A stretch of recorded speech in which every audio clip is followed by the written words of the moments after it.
This is a growing problem and it's very visible if you walk around our cities late at night. People bedding down in tents and shop fronts, even living in their cars. And today we've got the government's annual rough sleeping snapshot, which is a mix of head counts and estimates that happened towards the end of last year.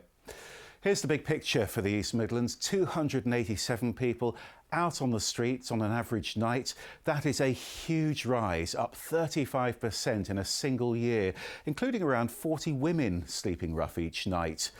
But the vast majority are men, like Paul, who spoke to us a few weeks ago after getting a supported housing place. When I was on the streets, I ended up with pneumonia.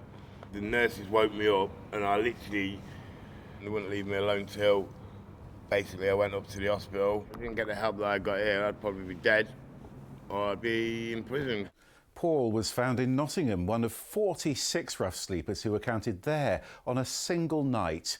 In Leicester, outreach workers counted 26 people on the streets in one night, and the snapshot said Derby had 18 rough sleepers. That's partly based on estimates. But almost every district in the East Midlands had someone sleeping rough, and this is a problem that's about so much more than homelessness.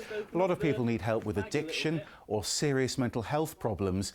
This man said he left accommodation because there wasn't enough support for him, and that's worrying the head of our largest homelessness charity, who thinks cuts have been a false economy. There needs to be a much more positive attitude towards supported housing to properly resource it and keep attacking it.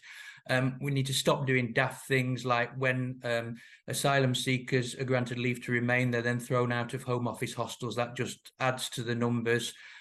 We need to restore prevention work to help people who are in their own tenancies to stay in them when they get into difficulties. The government says it wants to end rough sleeping for good, and it's now spending more on tackling it, including over £36 million here in the East Midlands over 3 years. But today's snapshot figures suggest there's still a very long way to go.